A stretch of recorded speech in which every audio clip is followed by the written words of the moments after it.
Bonjour à tous, j'espère que vous allez excellemment bien. Et oui, c'est le Nulos du football qui va encore vous parler de la Coupe du Monde, cette Coupe du Monde magnifique pour les droits de l'homme au Qatar. On va parler du groupe B, le groupe B avec l'Angleterre, l'Iran, les États-Unis et le Pays de Galles. On va voir quelles équipes peuvent se qualifier, les effectifs à peu près de ces équipes, l'ordre des matchs et lesquels seront diffusés par TF1 et lesquels ne seront diffusés que par beIN Sport. N'hésitez pas à vous abonner à la chaîne, à réagir dans les commentaires, à mettre un pouce bleu, à partager la vidéo sur les réseaux sociaux, notamment auprès de vos proches si vous pensez que ça peut les intéresser. Dans les commentaires, n'hésitez pas à me dire, tiens, quel pays vous verrez bien se qualifier dans ce groupe B, vos pronostics un petit peu. N'hésitez pas également à rajouter la petite cloche, comme ça vous êtes au courant des dernières vidéos qui sortent sur la chaîne. Il y a également EPS 2.0 sur Spotify, il y a notamment un épisode sur la Coupe du Monde 1930. Et puis n'hésitez pas également à aller sur TikTok. Alors là c'est un petit peu calme, mais encore une fois pendant la Coupe du Monde, il va y avoir énormément de contenu. Notamment pendant la mi-temps de chacune des rencontres. On commence tout de suite par ce groupe B avec l'équipe qui semble favorite, c'est l'équipe d'Angleterre. L'Angleterre qui participe à sa 16e Coupe du Monde, qui était 5e au classement FIFA au moment du tirage au sort et qui est toujours 5e avant le début de cette compétition au niveau du classement FIFA. Et puis on rappelle que l'Angleterre a remporté la Coupe du Monde en 1966 à domicile et que depuis, elles n'ont pas remporté de grandes compétitions internationales. C'est toujours l'équipe qui est pas loin de la gagner, mais il se passe toujours quelque chose pour ne pas aller au bout. Et peut-être que cette année du côté du Qatar, ça ira au bout du côté de l'Angleterre, qui, je rappelle, à l'effectif, ça c'est une statistique qui a été dévoilée, l'effectif le plus cher de cette Coupe du Monde 2022, notamment devant le Brésil et l'équipe de France. On commence avec l'Angleterre.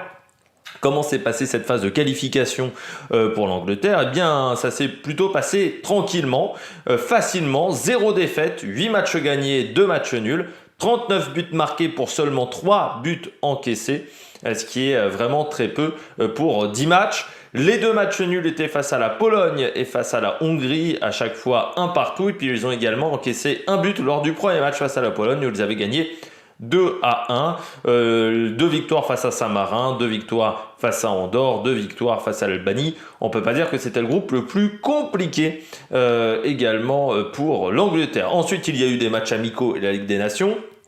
Du côté des matchs amicaux, victoire face à la Suisse 2-1, victoire face à la Côte d'Ivoire 3-0. Par contre, du côté de la Ligue des Nations, ça a été un petit peu la catastrophe avec 3 matchs nuls et 3 défaites dans cette compétition, notamment une défaite cinglante face à la Hongrie 4-0. Un match un peu fou face à l'Allemagne 3-3, défaite face à l'Italie 1-0 et défaite face à la Hongrie 1-0. On rappelle également que l'Angleterre a été en finale du dernier Euro où ils ont été battus par les Italiens. Mais les Italiens, eux, ne sont pas dans cette Coupe du Monde. Du côté de l'effectif anglais, pas de grandes surprises. On retrouve, on va dire, un petit peu les stars de cette équipe, c'est-à-dire Harry Kane. On retrouve également Marcus Rashford, également Phil Foden du côté de Manchester City, le joueur qui a seulement 22 ans. On a Mason Mount, Jordan Anderson du côté du milieu de terrain, Conor Gallagher également. On a aussi Harry Maguire en défense, Jordan Pickford du côté du gardien de but.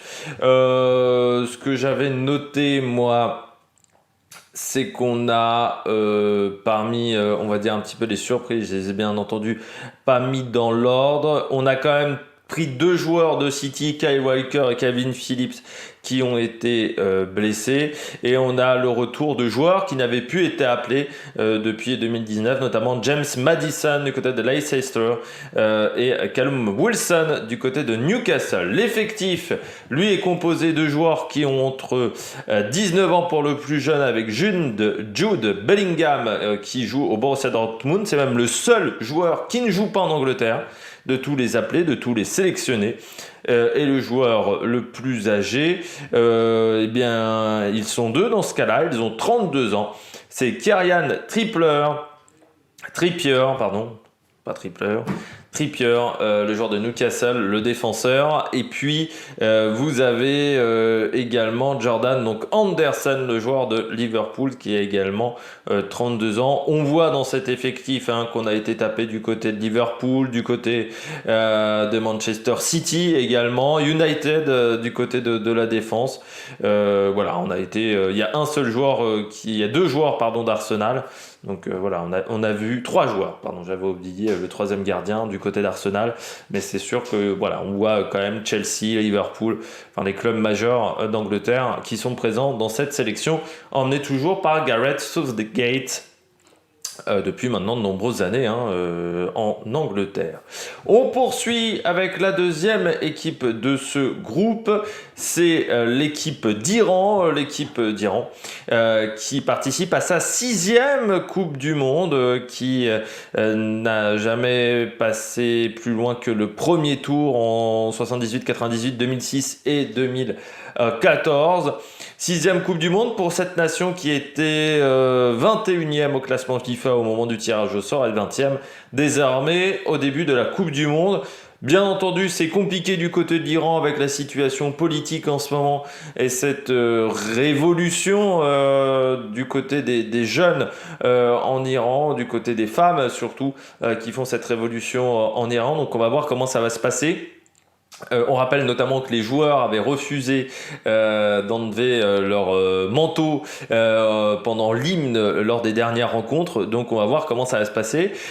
Surprise, du côté de la sélection par exemple, il n'y a pas eu d'amende avec des joueurs auxquels on aurait refusé de participer à la Coupe du Monde.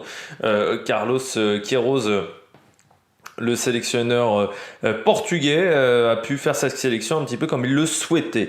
Du côté de l'Iran, la phase de qualification en Asie, il a fallu passer par un premier tour où ça s'était passé plutôt pas trop mal avec 6 victoires pour 2 défaites, 34 buts marqués pour 4 encaissés pour ce premier tour. Lors du deuxième tour, lors du troisième tour, l'Iran avait fini premier de son groupe devant la Corée du Sud et les Émirats arabes unis, donc qui lui avait permis de se qualifier directement pour la Coupe du Monde avec 8 victoires pour un match nul et une défaite. La défaite c'était face à la Corée du Sud et le match nul c'était également face à la Corée du Sud. Des victoires face à l'Irak, face à la Syrie, peu de buts encaissés, c'est une équipe qui est très solide défensivement, l'Iran. Il y a eu également des matchs amicaux, défaite face à l'Algérie 2-1, match nul face au Sénégal et victoire face à l'Uruguay et Nicaragua 1-0. Il n'y a pas eu de match face à la Tunisie pour des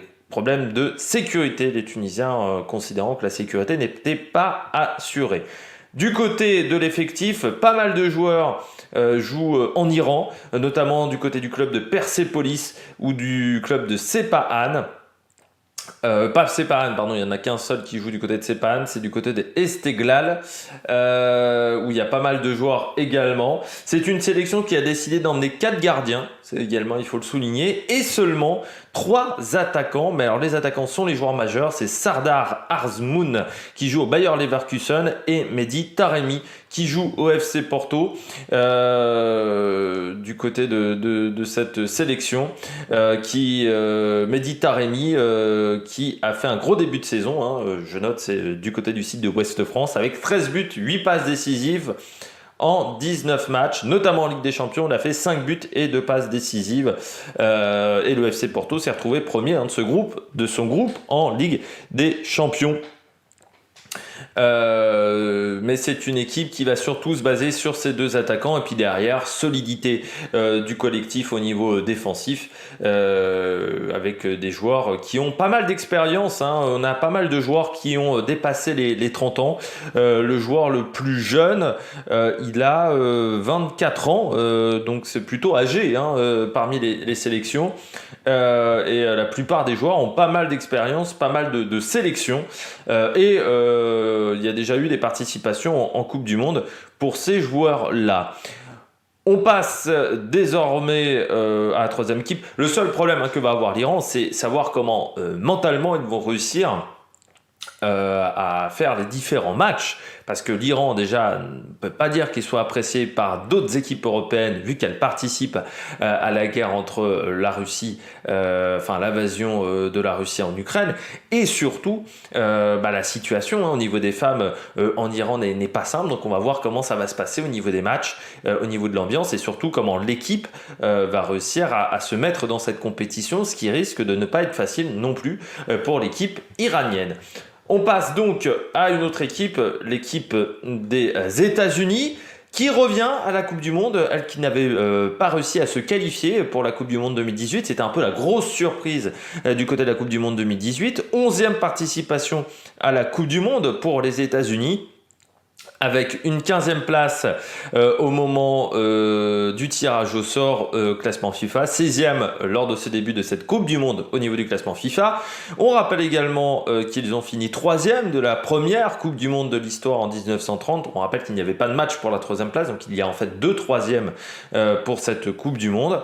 Ils avaient été battus en demi, je ne sais plus si c'était par l'Uruguay. Je crois que c'était par l'Uruguay.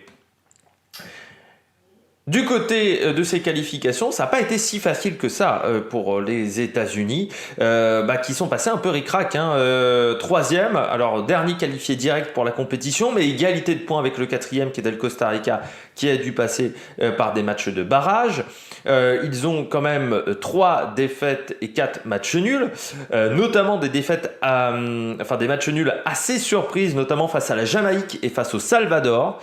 Le Salvador qui n'est pas l'équipe la plus forte du groupe, loin de là, plus forte de cette zone Amérique centrale et Amérique du Nord. Qualification, des matchs compliqués également face au Panama, défaite 1-0, défaite face au Canada, défaite face au Costa Rica également 2-0. Par contre, des victoires face au Honduras, mais 3-0, 4-1, 2-0, victoire face au Mexique également dans cette compétition, et victoire face au Panama 5-1.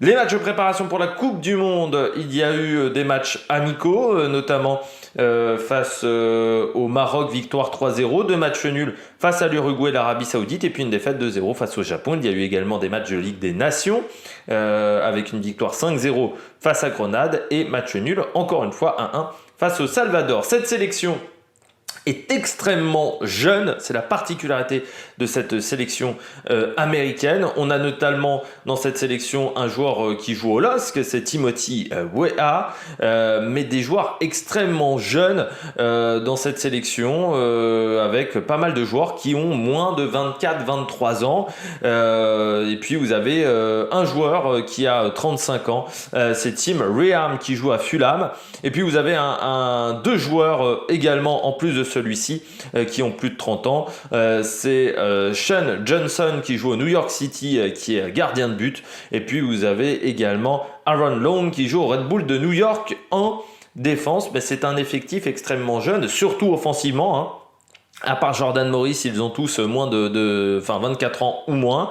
Le milieu de terrain, vous avez Younous Moussa qui a seulement 19 ans. Vous avez également John Scally qui a seulement 19 ans dans cette équipe qui joue défenseur. Donc c'est vraiment une équipe très très jeune, et c'est la vraie particularité de cet effectif américain, avec seulement un joueur qui a déjà participé à la Coupe du Monde. C'est DeAndre Yedlin qui a 75 sélections, qui avait disputé les 3 matchs lors de la Coupe du Monde au Brésil. Mais c'est une équipe sinon qui a très très peu d'expérience du côté de la Coupe du Monde. Donc on va voir comment ça va se passer dans cet effectif. Et puis on termine avec la dernière équipe du groupe.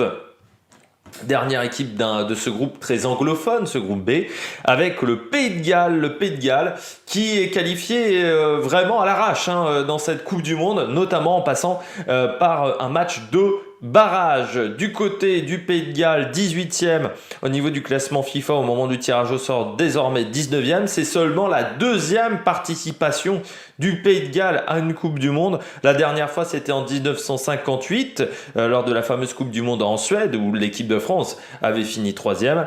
Eh bien, elles avaient terminé en quart de finale lors de cette compétition. Qualification comme je disais, qui n'a pas été facile. Déjà lors de la phase de groupe, on va dire, où il y a eu notamment une défaite face à la Belgique et pas mal de matchs nuls, notamment des matchs nuls assez surprenants. Je pense notamment à l'Estonie 0-0 face à la République tchèque 2-2. Et malgré tout, ils avaient réussi à faire un match nul face à la Belgique lors du match retour. 1 partout. Voilà, des matchs souvent où ça s'est joué à pas grand-chose, avec des victoires 1-0 du côté de ce Pays de Galles. Et puis, lors des barrages, eh bien, ils ont gagné 2-1 face à l'Autriche et une victoire 1-0 face à l'Ukraine en finale de barrage le 5 juin. C'est l'une des équipes qui s'est qualifiée le plus tardivement pour cette Coupe du Monde. Et puis après, il y a eu la Ligue des Nations pour le Pays de Galles. Ça a été une catastrophe avec un seul match nul face à la Belgique et sinon que des défaites, notamment face à la Pologne, face aux Pays-Bas et face lors du deuxième match face à la Belgique. Donc une Ligue des Nations qui a été compliquée. C'est pas l'idéal pour se mettre en confiance. Du côté de cette sélection qui a été dévoilé le 9 novembre. Le sélectionneur, c'est Rob Page, qui a 48 ans. Et sinon, on a bien entendu Gareth Bale, 33 ans, le joueur de Los Angeles, qui a marqué un but lors de la finale du championnat de la MLS, mais qui n'est pas encore au top physiquement, mais qui a marqué un but qui était très important lors de cette finale. L'avantage également de Gareth Bale, c'est que lui, il a pu faire une préparation physique, comme tous les joueurs qui jouent aux États-Unis pour cette Coupe du Monde, car le championnat est terminé, alors que par exemple en Europe, on est en cours de saison. Donc ça peut être intéressant pour ces joueurs qui jouent dans des pays comme les États-Unis. On peut penser également au Mexique ou au Brésil, où ils sont habitués à jouer à ces périodes-là de l'année, où ils sont préparés mieux que les joueurs qui jouent en Europe. Dans cette équipe du Pays de Galles, on a beaucoup de joueurs qui passent par les équipes anglaises. On a notamment des joueurs de Tottenham, des joueurs de Portsmouth, de Milton Keynes, mais pas mal de joueurs également qui jouent en deuxième division, pas forcément dans la première division anglaise. On a Aaron Ramsey qui joue à l'OGC Nice, prêté par Tottenham. On a également c'est Jordan qui est prêté par Tottenham au Stade Rennais. On a également donc Aaron Ramsey qui lui joue à l'OGC Nice. Et puis vous avez également Ethan Ampadu qui joue à la Spezia Calcio. Dans cet effectif, pas mal de jeunes joueurs et puis quelques joueurs d'expérience qui sont, on va dire, un peu les stars de cette équipe, notamment Aaron Ramsey et Gareth Bale, qui ont 31 et 33 ans. Vous avez également Chris Gunter qui a 33 ans. Vous avez également Wayne Hennessy qui a 35 ans, qui joue à Nottingham Forest, qui est du côté des gardiens de but. Et puis pas mal de jeunes joueurs, des joueurs qui ont entre 20 et 21 ans. Vous avez notamment Robin Colwill qui joue à Cardiff, qui joue dans le championnat gallois et qui a 20 ans. 4 joueurs jouent dans le championnat gallois. Vous avez 2 joueurs de Swansea et 2 joueurs de Cardiff. Alors, un petit peu mes pronostics, qui je vois se qualifier dans ce groupe B. Bien entendu, l'Angleterre. Je pense que l'Angleterre a une marge de sécurité par rapport à ses adversaires. Donc, normalement, ça devrait bien se passer pour l'Angleterre. Après, je pense que l'Iran aura du mal parce que mentalement, ça ne va pas être facile d'un point de vue contexte politique, mais il faudra quand même aller chercher les victoires face à l'Iran parce que défensivement c'est une équipe qui prend peu de buts, mais je pense que ça va être compliqué pour l'Iran. Moi je verrais bien le Pays de Galles parce que les États-Unis c'est très jeune, peu d'expérience en Coupe du Monde, ils vont peut-être avoir du mal à trouver leur rythme, alors que les Gallois certes c'est leur première Coupe du Monde, mais ils ont déjà fait l'Euro, pas mal de joueurs ont participé à l'Euro. Vous avez un Gareth Bale qui n'est pas capable de sublimer sur une compétition. Donc allez, je miserai sur Angleterre, Pays de Galles pour la qualification dans ce groupe B. On va voir tout de suite les différentes rencontres. Alors, on commence, vous les avez à l'écran, on commence avec Angleterre-Iran, ça sera à 14h, ça sera le 21 novembre, ça sera même le premier match du lundi 21 novembre. Angleterre-Iran qui sera sur beIN Sport. États-Unis-Pays de Galles, à 20 h ce même jour, donc le 21 novembre, qui lui sera diffusé à la fois sur beIN Sport et sur TF1. Le Pays de Galles lui jouera face à l'Iran le vendredi 25 novembre à 11 h sur beIN Sport. Angleterre et États-Unis ce même 25 novembre à 20 h, ça sera sur TF1 et beIN Sport. Et puis vous aurez les deux derniers matchs le 29 novembre 2022 à 20 h. Iran-États-Unis qui sera sur beIN Sport. Et puis Pays de Galles-Angleterre à la fois sur beIN Sport et sur TF1. J'espère que vous avez aimé cette vidéo. Si vous avez aimé cette vidéo, n'hésitez pas à vous abonner à la chaîne, à réagir dans les commentaires, à mettre un pouce bleu, à partager la vidéo sur les réseaux sociaux, notamment auprès de vos proches. On fera un débrief de chacune de ces rencontres, bien entendu, sur la chaîne dans les jours à venir. Et puis, si vous voulez rien rater, il faut vous abonner, tout simplement. En mettant la petite cloche, c'est encore mieux. Et puis, nous, on se retrouve pour de prochaines aventures sur la Mec Production. Ciao, ciao!